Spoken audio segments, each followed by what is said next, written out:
Yes, brandy de Franc. Welcome to the 1970s, now seen as the decade that taste forgot. Where Saturday night telly means strippers waving their bum at prime time.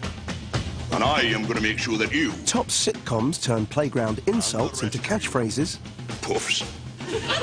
Comedy secretaries flash their nicks for all and sundry. Oh, look, that's cheered him up. When multicultural Britain is depicted like this. Young women speak gibberish to sell us lung cancer. In flavour, plenty enjoyable. And Telly's idea of what a housewife really wants is, shall we say, alarming. I want to be raped! All this happened on television, where people could see. Hello! What the hell was going on? And was it all right in the 70s? How old are you? 16. 16? You're a big girl for 16. Amazing.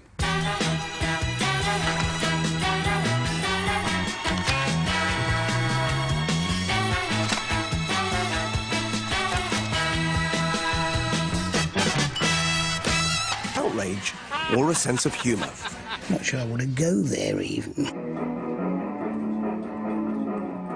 Yes, this really is the 6 p.m. news roundup in 1973, covering a local tassel-tossing record attempt. Miss Silver, how long are you going to toss your tassels for? Well, I'm hoping at least between 5 and 6 hours. And in case you're wondering, yes, the TV reporter is future Labour MP Austin Mitchell. In 60s Britain, men were men, and women did what they were told. But as the 70s dawned, British women were fighting for equality. So where were the liberated female role models on TV? On the buses, like, it was a big joke how ugly Olive was. 6 o'clock?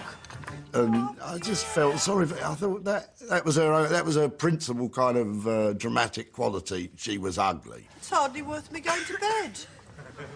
Right, you are. With the boys in on the buses, women were something to be afraid of, laughed at and shagged if possible. All we want to know, we want to say in Indian to this bird here, we want to say, we think you're a smashing bit of stuff. And in early 70s advertising, women were especially patronised. That means being spoken down to, ladies. New Cortina. Refinement in style, and in the hidden qualities of the engineering. She doesn't care that the seats have been ergonomically designed with extra legroom in the front. She just knows she's comfortable.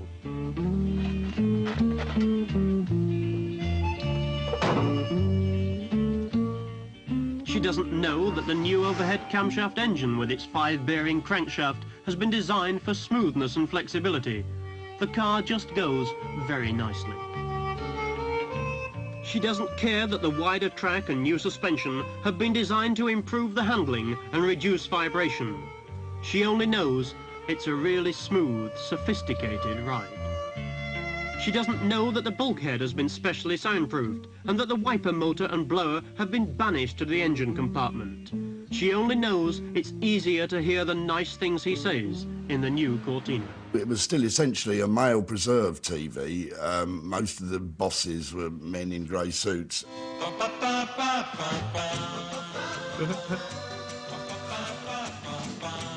Well, apparently holidays in '74 are just mainly breast-based. It's sort of degrading in a way. They were just focused on there. That director went out that day and he was like, just need breasts, guys. Holiday 74. Just need the breasts. And you know what? As bad as it is, I'd go on that holiday.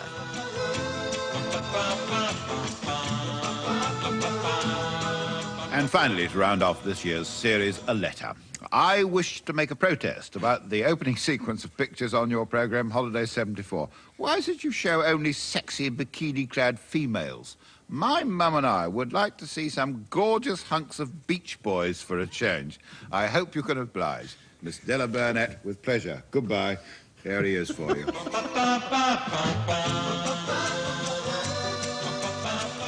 Well, as you can see, the revolution had started. The passing of the Sex Discrimination Act of 1975 established a legal right for both men and women to equal pay and status. But after revolution comes counter-revolution. And in the 1970s, it looked as amateurish as this. This programme is in praise of womanhood and femininity and will bring to your attention something that is happening in our society today which is more menacing and damaging to that society and to the happiness and natural fulfilment of men and women than either communism or fascism. Oh, this bloke's brilliant. These people, both men and women, who often go under this misleading title of women's liberation, but who in fact want to liberate women from being women and to enslave them into masculine roles. It'd be great if they took away the desk and he was just wearing a pair of ladies' panties. The feminine woman, and by that I mean a proper woman, has no wish to be manly, and she finds happiness and fulfilment through her femininity. Oh dear, oh dear. Look at this East German javelin thrower. No, it is not a man, it is a woman, although it may be difficult to believe. What sort of a man is it that likes such creatures? Is this really the sort of thing that men and women want women to become? They positively encourage effeminate men and masculine women in their obsession for equality and unisex. They insult women's natural role. I think it should be put on to remind people, actually, every now and again. That should just come on the television and just remind people of how far we've come. You might think him a typical Englishman in a typically English job, coming home after a typically English day to a typically English wife. Or would you? But when the decade began, there had been women who weren't prepared to surrender to their own liberation without a fight. You had to be white male to be typically English then, obviously. We personally think of this, that when he comes home he should be looked after and treated nice. And, you know, really, Here's a woman who perhaps doesn't believe she's entitled to an opinion, giving her opinion. He's entitled to come home and... I wonder why you get so upset about women demanding equality. It's not feminine. They want to be equal with the men. Well, it's not meant to be. They're completely different. Their emotions and the way they're built. I mean, you just can't put them on equal terms with a man. But the Pussycats aren't only concerned with material things. They like to explore all the facets of being a woman. And that's why they include in their curriculum for the young unmarried members a course on the gentle art of flirting. So this is what married life's all about. I might even try it myself. Wine.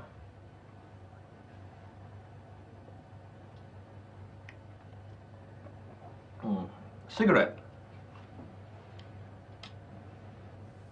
I think now we live in a world where 90% of women would just be appalled by this. Would you mind rubbing my shoulders, my dear? That's nice. Don't drink. Despite its detractors, feminism had supporters in some very unlikely places. The male-dominated advertising industry quite literally took women's lib to its bosom. Another squash, Pauline? Just the discos, thanks. Discos? Oh, they're around. How novel. Not crisps, though, eh? They're a different kind of crisp, Vivian. Oh, yes. What I find really interesting about the way advertising portrays feminism in the 70s is it sort of tries to turn it on itself. So you have a lot of these empowered women in adverts. Not usual crisps, then. Feminism was looked upon as a bit of a joke, I think. You know, bra burning, of course, being the archetypal thing which men picked up on. Bit modern, eh? I mean, you'll be burning your bra next. What bra? And deftly subverted it into something quite sexist here. I think they were very much about trying to subvert a very serious political movement, which is trying to kind of say, can women just be allowed to be themselves and not be groped and not be assaulted and not be talked down to?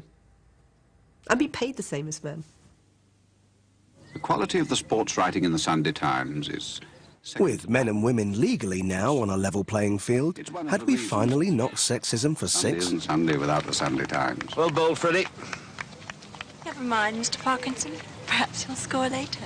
Oh, my God! That is not sexist, that's just nature. I think that's ahead of its time. That's not sexist, is it? I tell you what... I tell you, it is a little bit sexist. I mean... No, it isn't. Is it? He's attractive, she's attractive, they're both good at cricket. Would it still work the other way round? What, if Parkinson bowls her out. And then he says, never mind. Don't worry, love, you can hop on my stumps. No, that is... that would be sexist. Coming up, a little bit of this. Gay shirts. Gay shirts! Some of that. And a lot of the other. This beggars belief, doesn't it?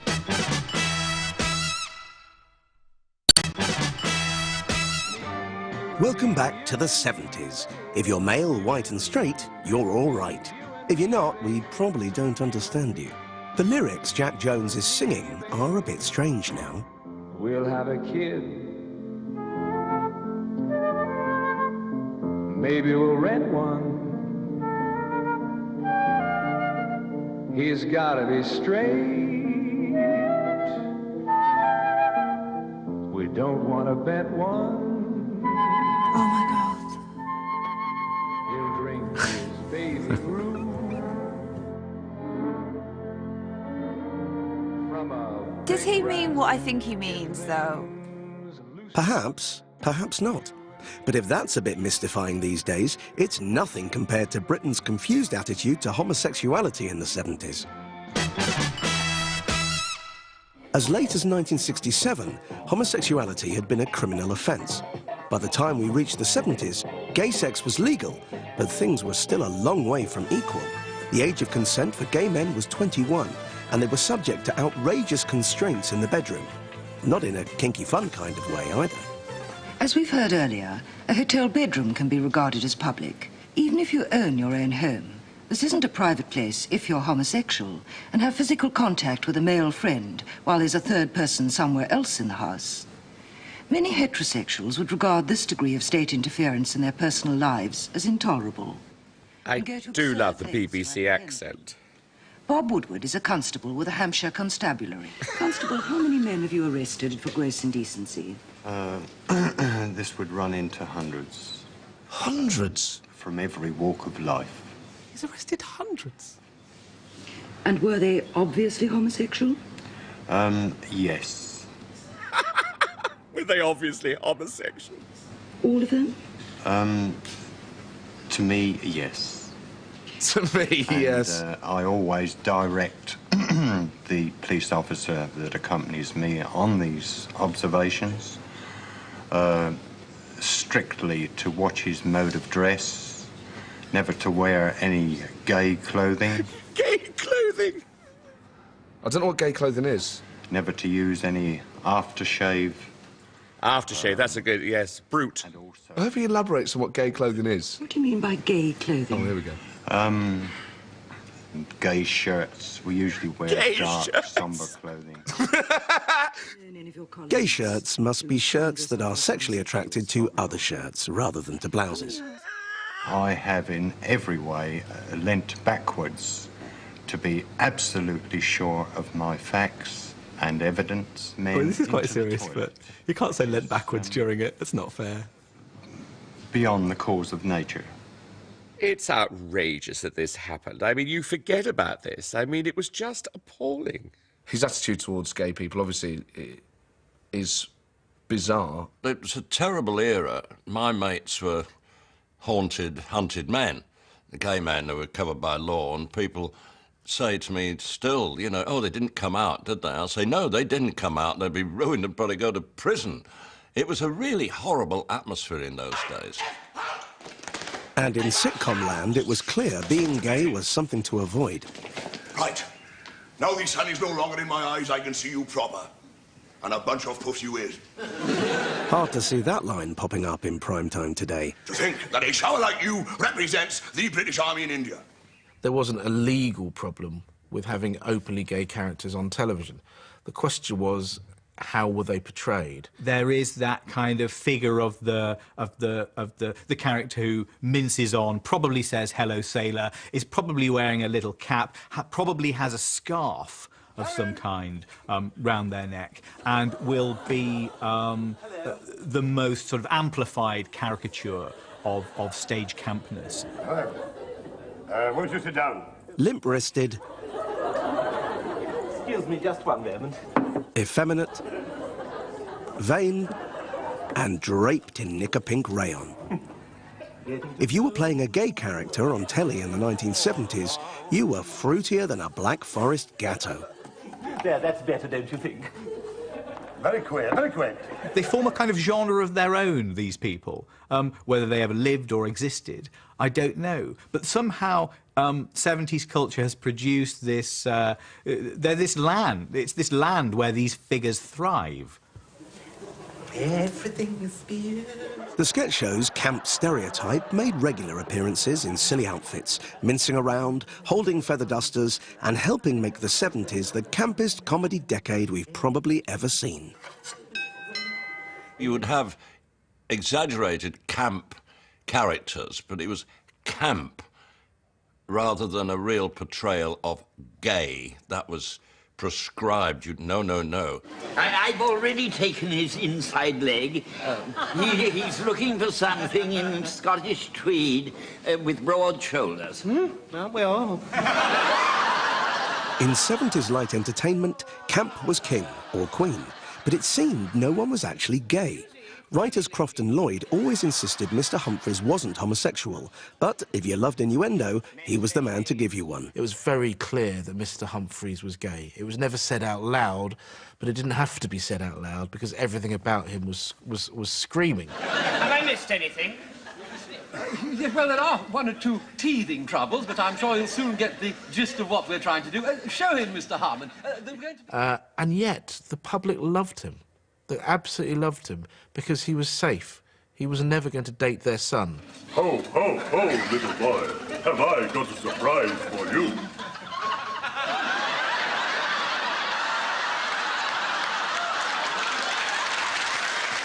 Maybe people now would say how hypocritical. There should have been a boyfriend who popped up, or he was pursuing one of the customers or something, but that wasn't what they were doing at the time.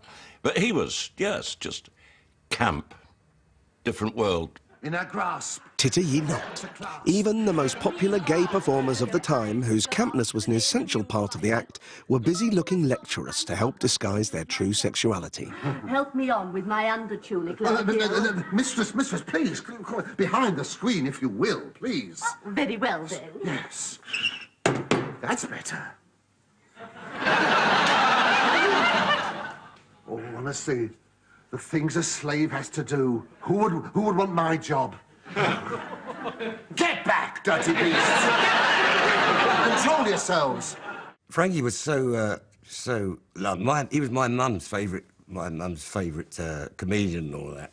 And she never knew that he was a homosexual. And she used to ask me, she said, someone said, my Frankie, she used to go, my Frankie, he's a homosexual. He's not, is he? I said, no, mum, nasty vicious rumour. All right. I mean, everybody knew he was a homosexual. You only had to walk on the stage, right?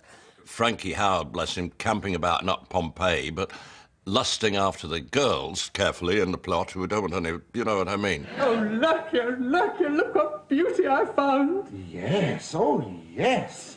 And there's so much of her. Both ways. Venus. A bit of a watershed was Larry Grayson, who would be talking about my friend Everard. And Frankie Howard was quite horrified and alarmed by this. No need to be so direct. Now, look here, Everard. I said you're getting far too cocky. Now, is Larry Grayson out about having a boyfriend? Far too cocky, I said. I know the trouble. Still getting the smut in. You eat just like a canary. Peck, peck, peck all the time. What you want is some meat inside you. I said, what you want? Talk about having your cock and eating it. Sorry. Larry Grayson was as happy as anyone to camp it up, and happier still for everyone to know what he was into. Having his own primetime entertainment show signalled that maybe being overt wouldn't ruin a performer's appeal or career. There was no pressure on keeping it a secret. It's just that you felt that, you know, you couldn't go to a big paper and say, look, this is me, I'm gay, because people didn't do that then, you know. I think people were a little nervous about homosexuality. Well, on the new ship, stop teasing. Crazy time! A camp character touching another man on TV would still cause controversy. Oh, I can't wait! I did a Doctor at Sea, and I played an outrageous homosexual. Can you tell me how to get to the cabin, please? Oh, yes, there, love. And mine's over there. I'm your steward. I got a lot of abuse from all sorts of quarters, you know, like the press and the public, saying that my portrayal was so over the top, and there weren't people like that. Take them. Oh, and I do like your leg.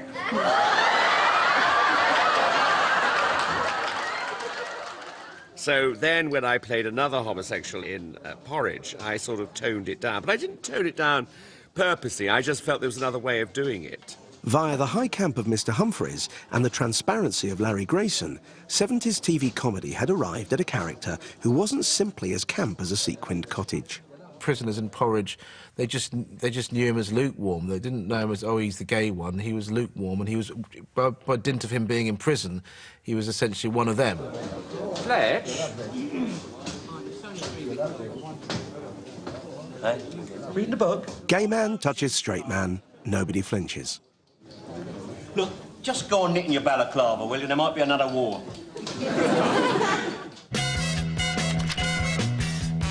Coming up, song and dance from the decade that taste forgot.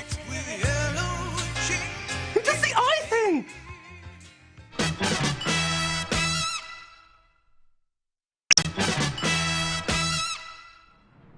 Welcome back.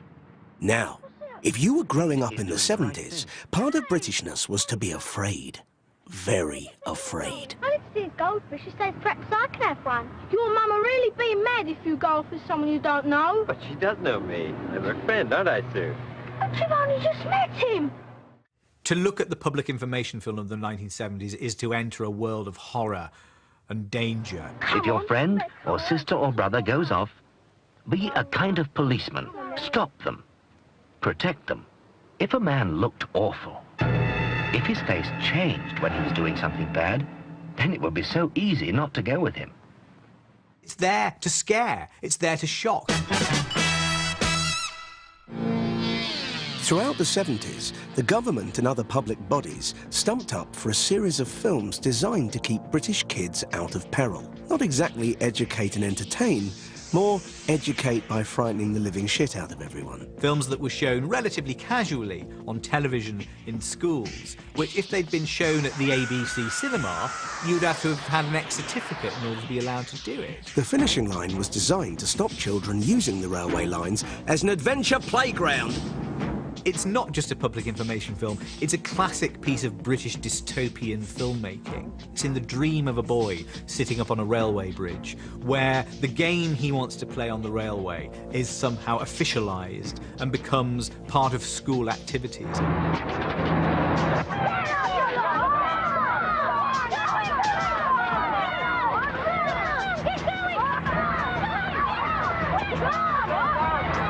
And they are maimed. And they're killed.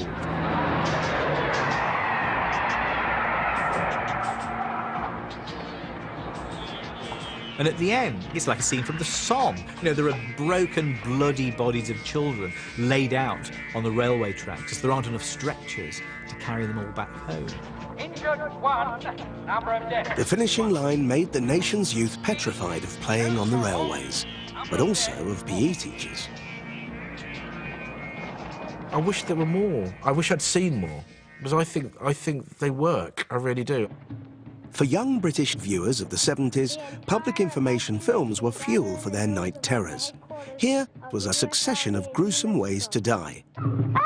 Drowning in a slurry pit, being run over by a tractor, getting crushed by a falling metal gate, flying a kite into electricity pylons, and drinking chemicals and screaming mummy, mummy. It's a wonder anyone ever ventured beyond their own front door. There is a kind of emotional horror about these things that now would be absolutely impermissible. Staying off the railways was a message we seemed keen to get through to 70s kids. Public information films somehow leave us with the impression that British Rail might have got the 70s trains running on time if it wasn't for those pesky kids! Honestly! Do not watch this if you're of a sensitive disposition.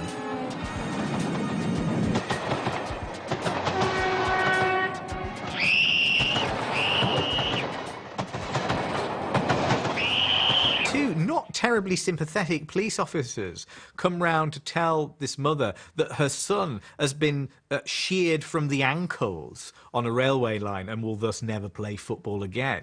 They won't let her come to the hospital to see him because... You'd only be in the way. Oh, dear God. Tell you what, I'll put the kettle on. They asked me to bring these back. Because by going for the shock tactic, I certainly, watching those films as a kid, would never go anywhere near a train line. I value my feet. I don't want to end up like Robbie, a boy with no feet. I wonder whether, because they're all now inside the brains of people like me who grew up in the 1970s, that this is the reason why we don't let our kids play outside. On the 1st of January 1973, Britain woke up with a New Year's hangover, in bed with an unfamiliar partner, Europe. We had officially joined the common market, and every newborn had one extra thing to worry about.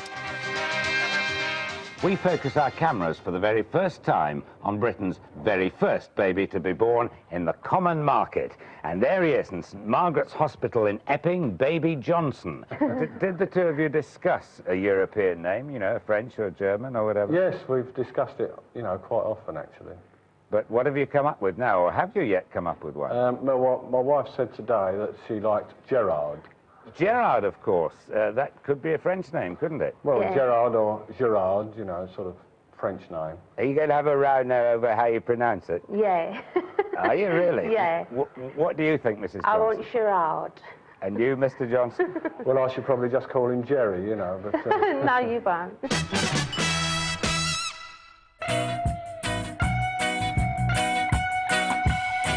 Not only had we voted to join Europe, in the 25 years since the Second World War, Britain had a new identity. By 1970, around 1.5 million ethnic minority citizens called the UK home. And television looked to celebrate the country's new diversity with a good old-fashioned British sing-along.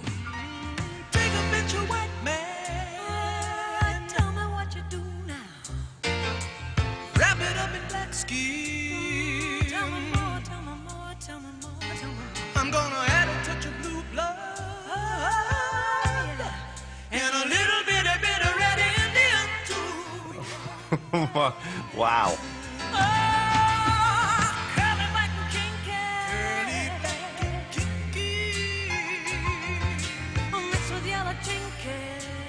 mixed with yellow chinky. Who does the eye thing? Couldn't you have just done ebony and ivory?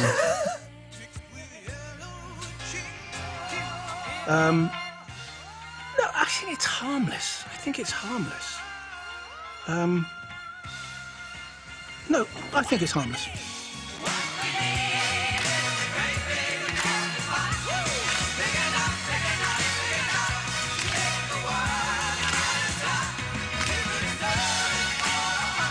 They think, you know, a song about racial harmony is just by being racist to every single race throughout.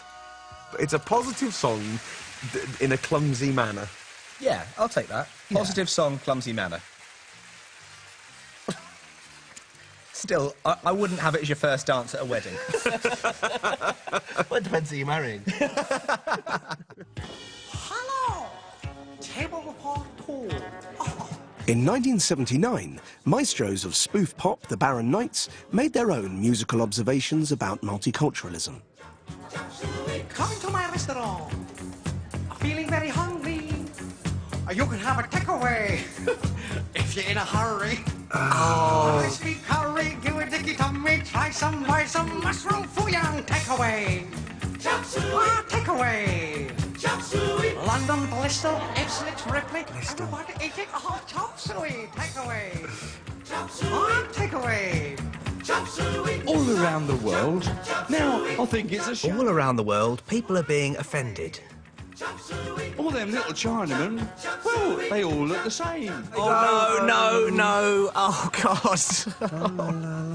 It's still, It's catchy. It's That's still the problem. catchy, and that's the real That is problem. the problem with it. The song is catchy. You don't want this in your head.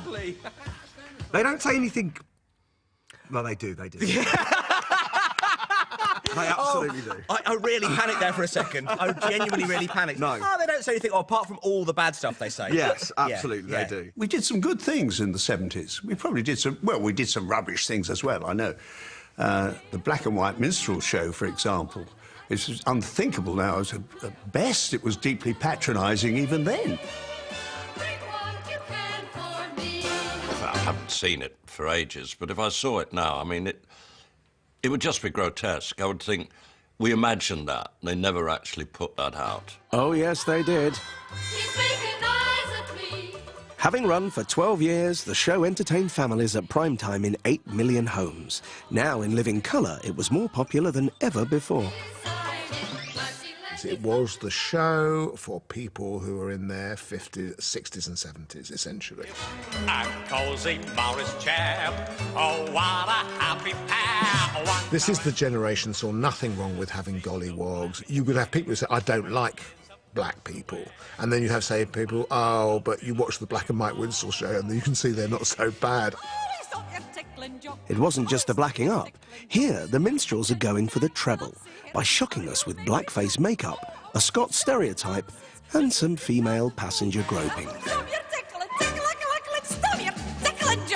The black and white minstrel show is a strange case, really, because it was the end of a period of minstrel shows.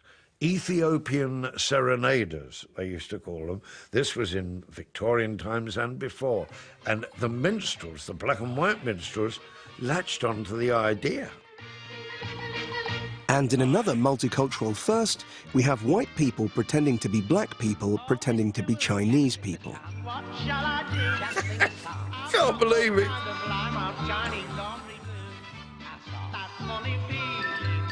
This beggars belief, doesn't it? This is like a checklist for what's offensive. Oh, boy, oh, boy. Must have been a very mixed marriage, that's all I can say. Oh, he's not Mr. Wu. Baffling. Baffling. No, that coy pout at the end isn't going to save this. You can't just think that you can get away with all that by just, ooh, oops. No. Dreadful, dreadful. You couldn't get away with it now, could you? You really couldn't. And quite rightly you couldn't get away with it now.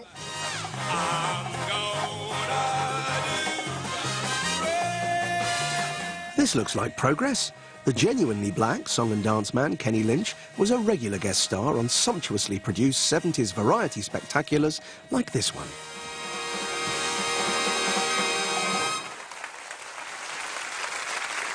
Ladies and gentlemen, Kenny Lynch. Now, ladies and gentlemen.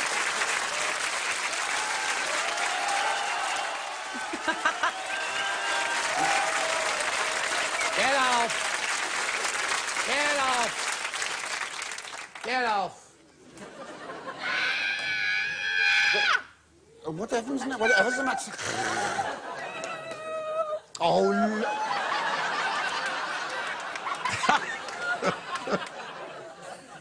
Lynch, I told you it rubs off, didn't I? I told you it comes off. That... what? Why do you think old Jolson wore white gloves? That was... yeah. That was pretty offensive. Yeah, well done. Go and sit in my dressing room, dear. I'll rub it off in a minute. Well, now, ladies and gentlemen. See, I think that's funny. There's nothing wrong with that. Coming up next, see what it is about the 70s that makes 21st century viewers react like this. What? This. Oh, crikey. Oh. And this. That sketch uses several words that I'm no longer allowed to use. For good reason.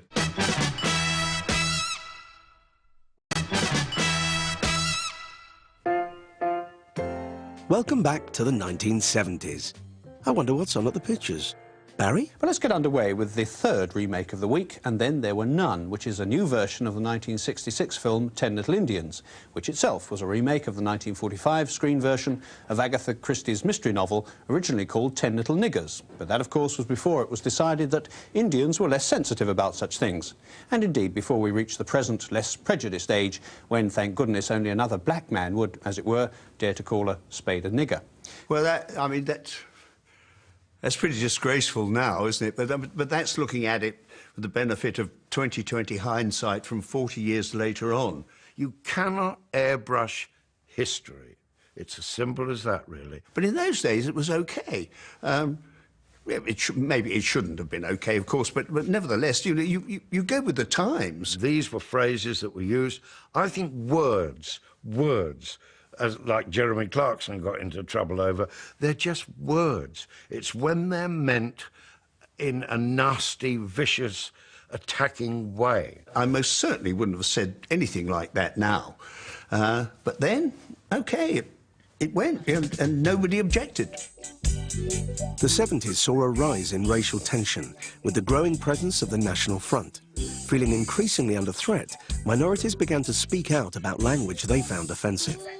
They are cool. A coon to me is not a disrespectful term to a black man. It's just a general term covering black people. So it's calling Irishman a paddy. It's calling a coon. That's what. But what the officer's just said is this: he understands the word coon to mean a general term to cover coloured people. So generally you must treat them with disrespect. Given that real people actually talk to each other like this, is it surprising that the golden age of heartwarming 70s comedy has moments that now take our breath away? Cuddly slapstick trio The Goodies would do anything, anytime to get a laugh, but they also like to take on serious issues. In one remarkable and daring episode which gave the BBC cold sweats even at the time, Graham, Tim and Bill find themselves in apartheid-era South Africa.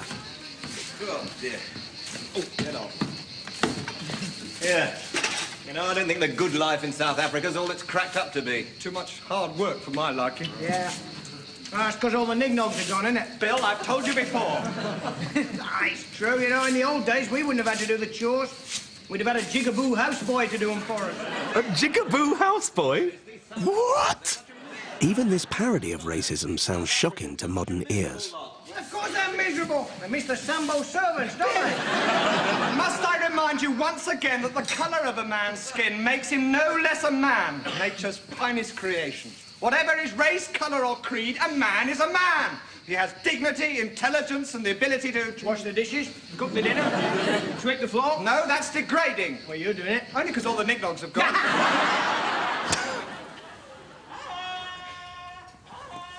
Oh, crikey. What? You know, no, my mum, she's told me about, you know, that kind of language was used on television back in the 70s and stuff. But even still, man, just, like, I'm shocked now just watching it as a black person going, they said that? What? Like... That sketch uses several words that I'm no longer allowed to use. For good reason. Like, I'm not like I ever used that. Awful. It's awful. It's not... I don't know. I'm not sure I want to go there, even. It's just sort of... It's obviously, it's meant to be funny. It is funny.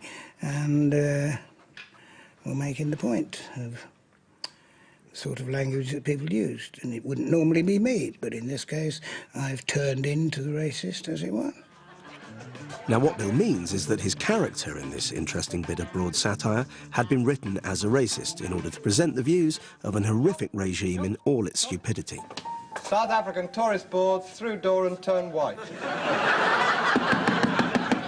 This near-the-knuckle Goodies episode hasn't been rebroadcast since the 70s, except just now when we've shown the most controversial bits again. Welcome to South Africa. Calling all immigrants. How to do that? Beautiful South Africa, where a man can be free. Where a man can be his own... When you see striking imagery like this, and strong racial terms like this, it's hard to imagine how this could have been screened even then. But surely we realise the most offensive thing is apartheid itself. Really, fundamentally, this is a satire on the lunacy of the apartheid system. And to do that within the context of a comedy programme that was watched by an awful lot of children is something that's rather daring, I think, and rather brave. You're not a black, are you? Got very fuzzy hair. I just watched it. Never can tell. TV satirists were taking on the racists on every channel. Hendrik, the tie! Oh, for heaven's sake! A whole new genre, the race relations sitcom, had emerged near the end of the 60s, but ITV's first attempt backfired horribly. The Foreign Office are advising British birds not to resist rape. Blimey, getting more permissive here every day. Apparently, there's been a revolution, and them Libyan soldiers are at it, raping everything in sight. Bloody wogs. Yeah, and so the government here, the Foreign Office, have told birds not to resist it out there because they think it's better to be raped rather than shot. Yeah, well, they are. I mean, they're far better off being raped than shot, aren't they? Well, that's what I reckon. Well, I don't think so. I wouldn't like my missus to be raped by some wog. That's because you only want a bloody shot. Let's ask Harper. Harper, what do you reckon? Reckon what? You know, I mean, is it better for girls to be raped rather than shot? A daft question. The answer's obvious, isn't it? Well, I reckon so, yeah. Any decent, self-respecting girl is sooner be shot than raped. Oh, especially by a wog. It's a shocker. My daughters are 24, 21, 17. If I were to show that clip to them, they would just sit there open-mouthed at it. I mean, is this really what men thought? With curry and chips and programmes like that in those days, we were about halfway to where we are now with racism and all that thing. Because it's not like a sort of, oh, it's a bit of a mistake or they're just, you know, like, attitudes were different. It's like properly a nasty piece of work. Curry and Chips was axed after just 6 episodes. But it didn't go down well at all, Curry and Chips. At the time, the climate was really changing. Love thy neighbour. But ITV persisted with multicultural comedy, and Love Thy Neighbour, about a white bigot and his black neighbours, became its top-rating show, yet made uncomfortable viewing for parts of the British population. My mother would hear the theme tune to that show, and she would come in and she'd say, turn off the television, I hate that show, because they felt that it was just abuse. Look, June, I've been thinking about tonight. It's not going to prove anything. Why not? Well, they'll serve me only because I'm with a white man. To prove my point, I ought to go out with another black man. That's exactly what Eddie said. So I won't be going out with Eddie, right? Yes, you will. But Eddie is white. Not anymore, he's not. I know what's coming. Oh, no. Oh, my gosh. Oh, my goodness me. I think in 70s Britain it was very uncomfortable viewing. There was no sophistication. Sambos. And those were the kinds of names that were being used in earnest on the streets. What's Sambos? Spades. I think it's arguable that that is about racism rather than racist, which would be the argument in favour of Love Thy Neighbour, that's what it is. There was actually an awful lot of really fun, genial, incidentally diverse comedy and entertainment out there. By 1977, a new, warmer kind of race relations sitcom appeared and ran for 3 ratings-topping series on ITV. Mind Your Language was one of the few programmes that we sat around and watched as a family. We thought it was hilarious because my mum and dad struggled with English. My dad had an English language teacher and he went to those English language classes. Well, I'm pleased to meet you all. We are also pleased to be meeting you. See, that's funny because it's a Pakistani accent. I am brown. Oh, no. You are committing a mistake. A mistake? Yes, please. You are not brown. We are brown. You are white. My name is Brown. I am your teacher. There were characters that we recognised. The idea of Indians and Pakistanis sort of having a rivalry and hating each other was quite amusing. And there seemed to be this assumption that Britain is multicultural. And that was the starting point. So it was humour where people were laughing sort of about each other and with each other. It's just nice to be included. And it's a sign, it's kind of a sign that you've made it if people can affectionately make fun of you. We are lucky to have such great...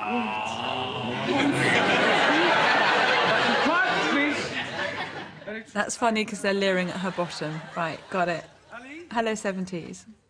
Near the end of the decade, we may have come a little way with race relations comedy, But let's face it, it was the 70s, so they still managed to squeeze in some sexism Oh, she is. Yes, yes, thank you, Max. and a bit of homophobia too. You are stupid poof! Don't you call me a poof? It's funny, I found the puff more jarring than the racism.